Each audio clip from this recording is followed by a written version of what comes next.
Hello!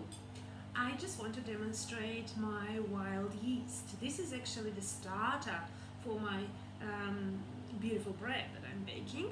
And I would suggest if you want to start a starter, you definitely need a jar in a similar size, but quite big jar, which can be closed very tightly, and you will be where you will be able to shake it easily, because you will need to shake it several times. So the principle is, this is wild yeast, and then for the wild yeast you take either regular fruit or dry fruit or both of them, a little bit of water and a little bit of honey. So the proportions are, I just need to check, and the proportions are 120 grams of dry fruits such as raisins or sultanas, prunes, apricots, peaches, dry ones, or apples, so 120 grams in total of this dry or fresh fruit.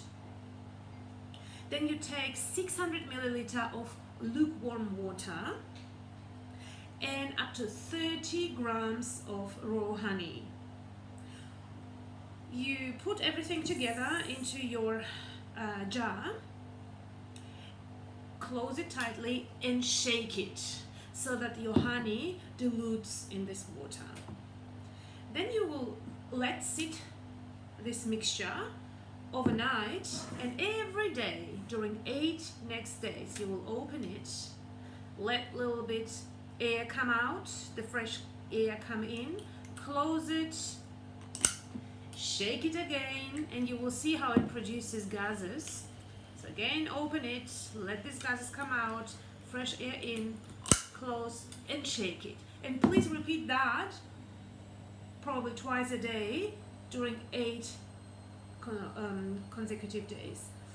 After 8 days, that's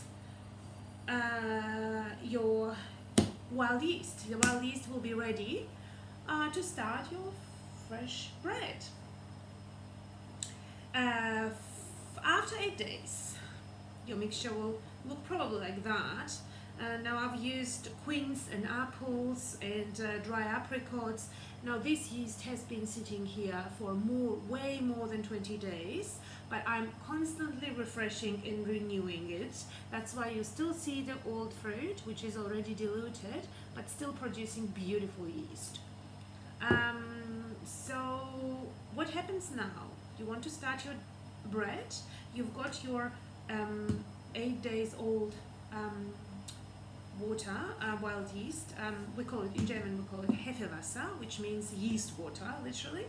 Yeah, you take 100 milliliters of this mixture, 100 milliliters, and go through the sieve, right? We don't need the little particles in our liquid. So we need 100 milliliters pure wild yeast water and 100 grams of flour. Normally, I would suggest to take white baker's flour. You will find it in organic shops as well, and nowadays you will find really good quality white flour. Otherwise, I've done it already with spelt and with wholemeal flour, with rye. Take whatever you like, just not the gluten-free flour, because you need gluten in order to raise your bread. Your bread won't raise if it is gluten-free. I just take 100 grams of white flour and 100 milliliter of wild yeast, mix it, cover it in a bowl, cover it with a Glad wrap and leave it for 12 hours sitting in a warm place. So this is how I start my bread. I'll take another video to show you what happens next. Bye.